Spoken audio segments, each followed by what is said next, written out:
Today we'll be talking about a dream, and what a thrill it is to have one. I know, because I had one. Welcome to Mondays with Mike. I'm Mike Orton. I was a football player, and I was riding a bus. While I was riding the bus, there were a lot of cool bridges. I remember talking to my coach about all these cool bridges. There's like, that's a bridge and it goes over water. The coach was like, it goes over what? And I was like, water, sorry, I forgot you were from South Carolina. And he understood me then. And so we were driving over these bridges, and one of these bridges took us into Africa.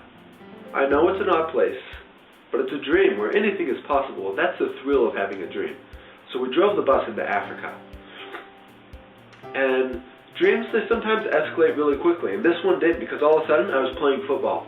Well, I wasn't playing. I was watching my teammates play football, and I was mad at my coach for not letting me play. So I said, Coach, you gotta let me play. He was like, the time will come. We were playing Little African Boys. I don't know why we were playing Little African Boys, but we were.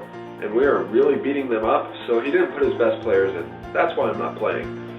And I thought, I gotta leave, because this just isn't cutting it. So I wandered off into this village, where all the Africans were. And I went into this house where there were two little black boys.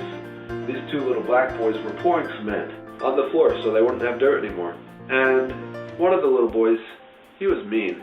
He gave mean looks to everybody, and he was just snapping at the other little boy. And he was just being a mean guy. And I didn't really like it. And the other guy, he was nice. He was really humble. He was quiet. He was shy, but quite frankly, he was stupid. He didn't know what was going on. He was drawing names in the cement, and in cement, you don't want to write names. You put your handprint in, or at least your face. You don't write names. It just looks ugly in cement. I'm not sure if you've ever seen it, but he just was really not doing the best job. I was just watching these two little boys go at it, and the one little boy, the nice one, was hungry, so I made himself some chili. He got it, put it on this fire, over a fire to make it in this pan. He had to break open the can of chili with a rock. So he crushed the chili open, put it in a pan, and then filled the chili in, and then put it over a fire inside the house. Very fire hazardous, not safe. I wouldn't recommend it, but in Africa you can do these types of things. They don't really care. So he put this in the fire, and the other little boy, the mean one, took a glass jar, broke the glass jar, and put it in the kid's chili. That's just not right. That's inhumane. But the other little boy just didn't know what was going on, so he ate it anyway. And once he started chewing up the glass, he spat it out pretty quickly, and he was hungry. But then I felt so bad for the kid, because I was seeing through his eyes in the dream. I was a little black boy. So I asked the kid, the mean kid, where can I get some corn? Because I really want some creamed corn. Sounds really good. And the mean boy was like, it's out there in the field. So what did I do? I went out back, and I went up to this cornfield. But this cornfield was surrounded by a chain link fence, barbed wire, had some warning signs around it like no trespassing.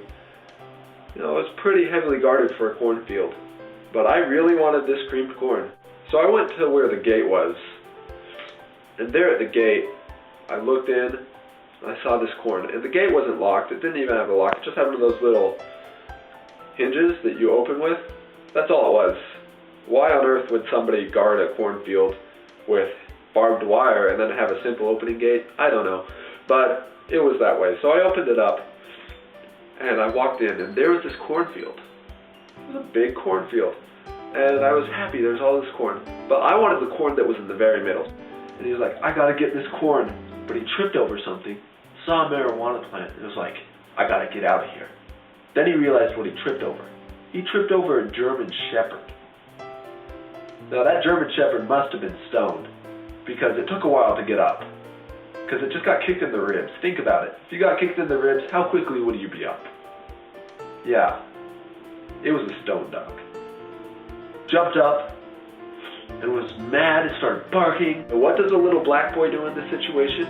He runs, because they're fast. And this dog was chasing me, and I was running as fast as I could. looked over my shoulder and it was gaining ground, and I kept running. I gotta get to this gate. And it was literally nipping at my heels. And then I got to the gate, and I slammed the gate shut, and the dog was on the other side. Yeah, I escaped. But the neighbor walked out with the shotgun. It was obviously his field. I hadn't escaped yet. So I kept running. And I ran into the house, where the other mean black boy was laughing at me.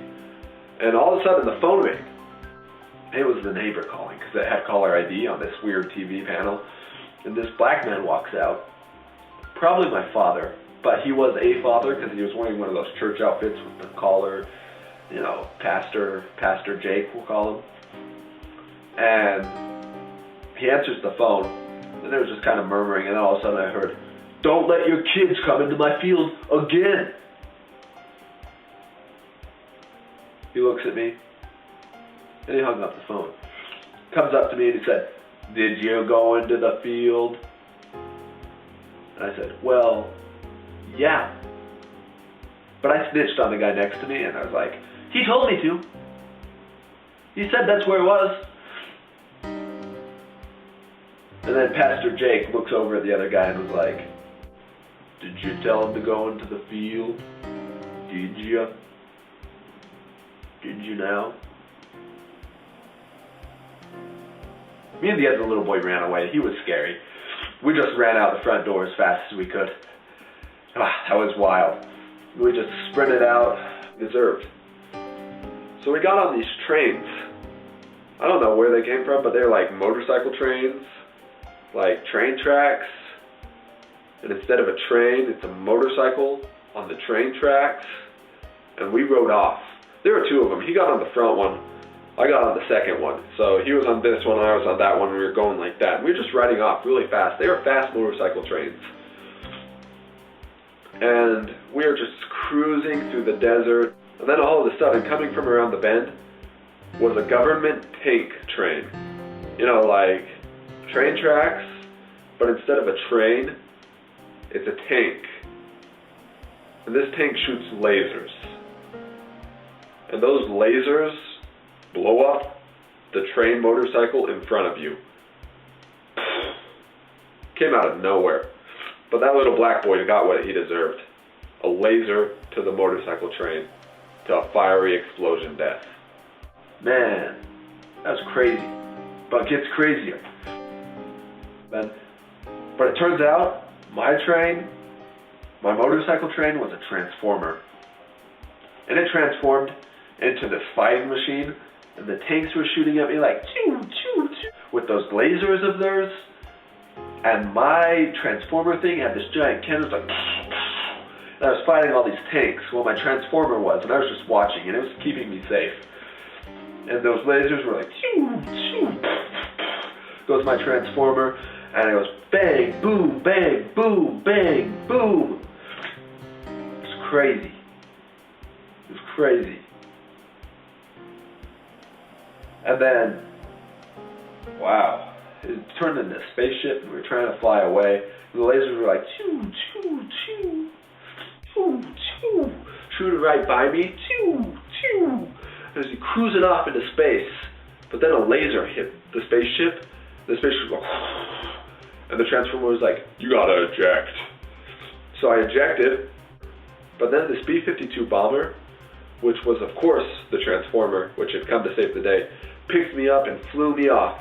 But it was really close because the transformer was doing this nosedive, and it like hit the water, it skimmed the water, it was like, and it kind of lost control for a second, and then dipped over the water, but then it took off. And it was close. It was a really close call.